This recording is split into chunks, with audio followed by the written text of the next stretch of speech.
All right, folks, we have a Mechforce to talk about today. Now, this was loaned in from the Thai Addiction YouTube channel and Instagram page.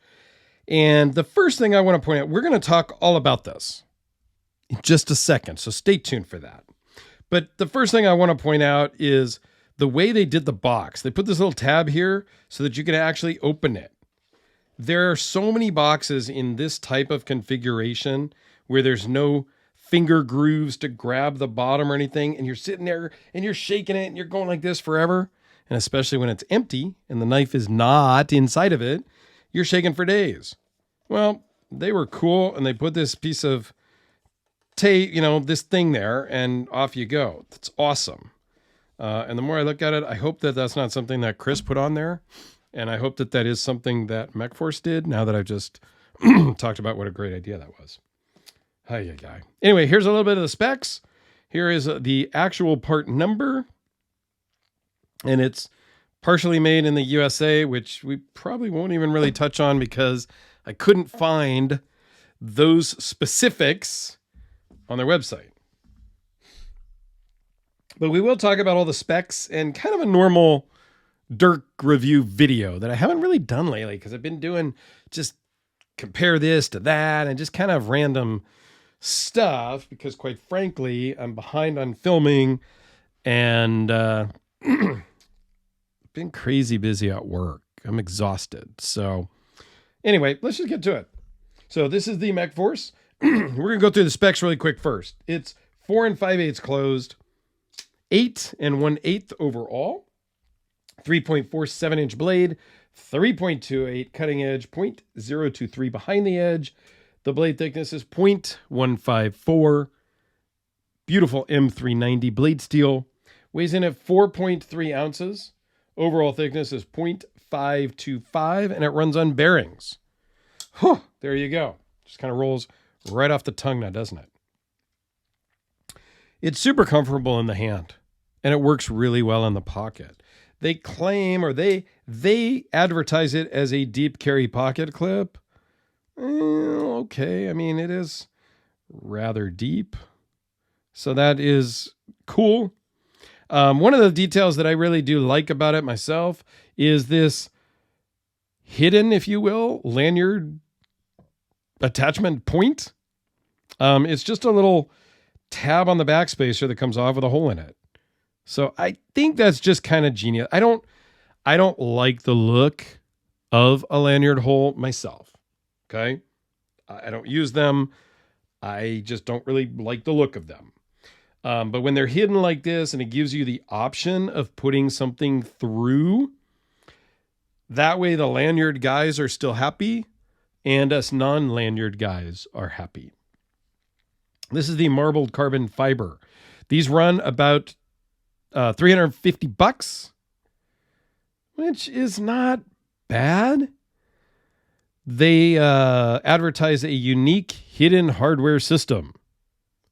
Well, that is true. There's no pivot. I mean, there is a pivot, but it's not there. It does have steel lock bar insert and all of that good normal stuff. And there is, see if we can see it inside. There is a lot of milling. So on the show side, there is a lot, as well as on the lock bar side. They have a lot of milling, and that milling, it's going to be hard to see, but it goes all the way through. It's not even milling. It's holes all the way through the titanium frames. And you can see the back of the carbon fiber in there.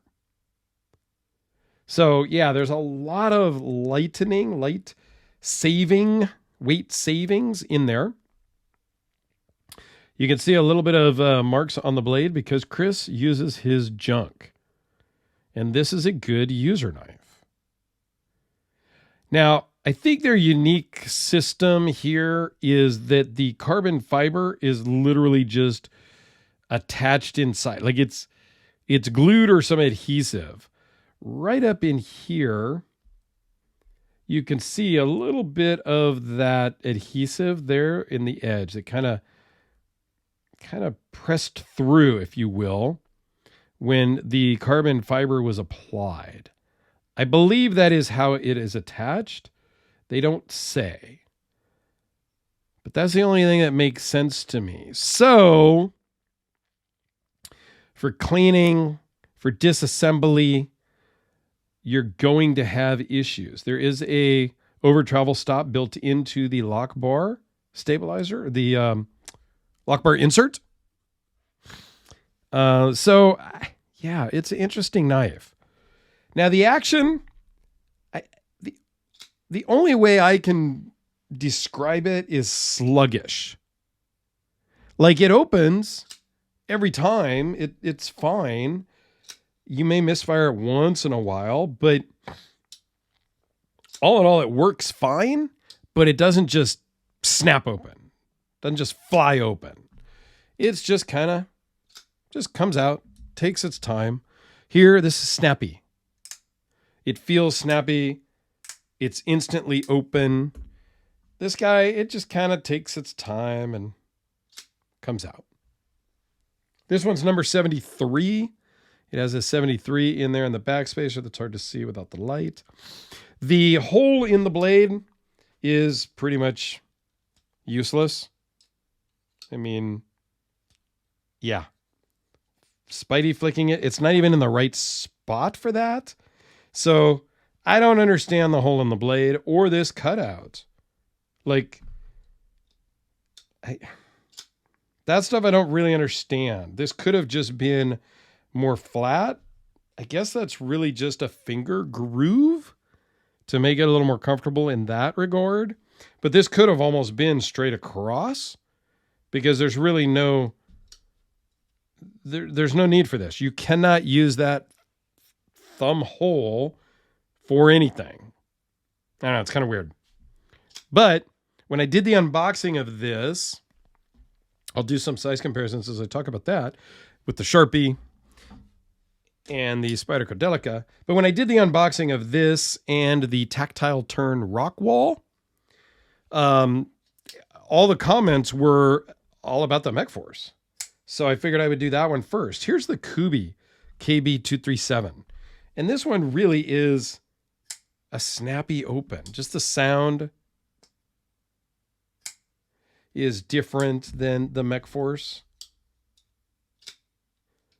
You can kind of hear it's a little sluggish. Let me put it right next to the mic. It's just not crisp. And I don't necessarily think that's a problem per se.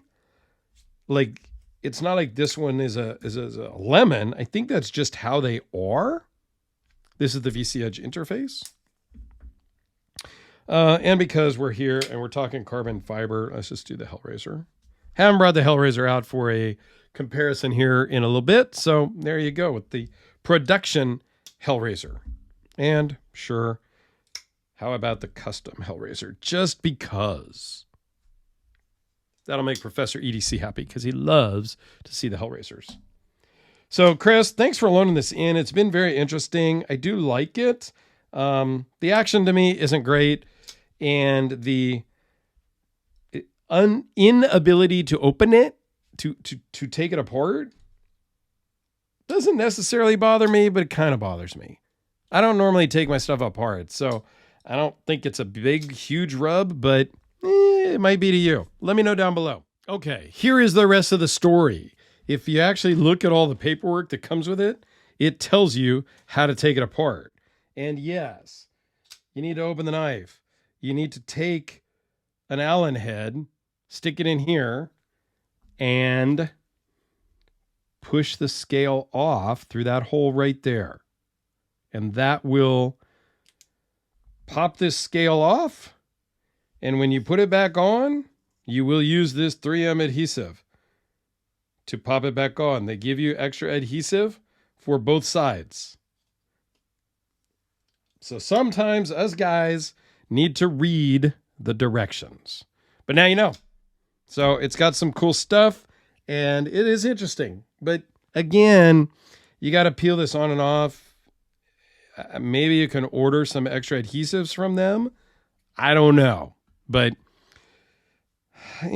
I don't know. I'd almost rather just have the hardware exposed and call it good, because you do take a chance of breaking that. I don't know. Let me know your thoughts. Thanks a lot, guys.